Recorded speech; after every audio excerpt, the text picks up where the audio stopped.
सभी सखियों को जय माता दी। आज मैं सभी सखियों को राजा दुष्यंत और शकुंतला की कहानी बताऊंगी। कहते हैं राजा दुष्यंत और शकुंतला की कहानी एक प्रेम कहानी है जो महाभारत में वर्णित है। कहते हैं वह राजा दुष्यंत शिकार खेलते खेलते कर्ण ऋषि के आश्रम में पहुंचे। कर्ण ऋषि उस समय आश्रम में नहीं थे। उनकी बेटी शकुंतला थी। शकुंतला को देख करके, उसकी सुंदरता को देखकर वह मोहित हो गए और उससे प्रेम करने लगे। बाद में उन्होंने शकुंतला के सामने शादी का प्रस्ताव रखा। शकुंतला ने शादी के लिए हाँ कर दी।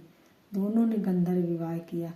उसके बाद जब दुष्यंत राजा अपने राज्य वापस जाने लगे तब उन्होंने शकुंतला को वचन दिया कि कर्ण ऋषि के आ जाने के बाद वह शकुंतला को अपने राज्य ले जाएंगे। उन्होंने निशानी के तौर पर उसे एक अंगूठी दी और वो चले गए। उसके बाद एक बार शकुंतला जब दुष्यंत राजा की याद में खोई हुई थी तब वहाँ दुर्वासा ऋषि आए और उनका अच्छे सत्कार न होने का उन्होंने शकुंतला को श्राप दिया कि जिसकी याद में तुम खोई हो वह तुम्हें भूल जाए। उसके बाद जब दुर्वासा ऋषि चले गए तब शकुंतला गर्भवती हो गई। जब उनके पिता कर्ण ऋषि आए तब उन्होंने अपनी तपस्या से जान लिया, सारी बात जान ली। तब उन्हें शकुंतला से कहा कि तुम्हारे बहुत ही सुंदर और शक्तिशाली बालक पैदा होगा।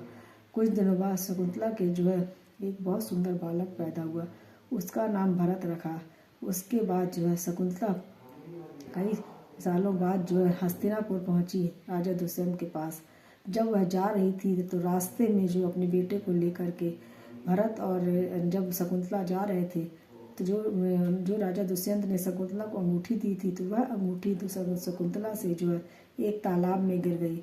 जब शकुंतला अपने बेटे को लेकर हस्तिनापुर पहुंची तब राजा ना राजा उसको पहचान पाए, अपने बेटे को, और ना ही शकुंतला को पहचान पाए। कुछ देर बाद वहाँ मछुआरा एक अंगूठी लेकर राजा के पास आया। तब राजा ने जब वह अंगूठी देखी तो अंगूठी देख करके राजा को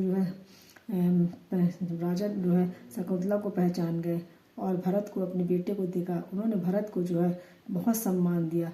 उसके बाद वही भरत एक बड़ा सम्राट बना। कहते हैं इसी भरत के नाम पर हमारे देश का नाम भारतवर्ष पड़ा।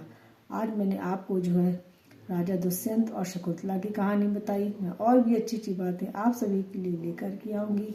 सभी सखियों को जय माता दी।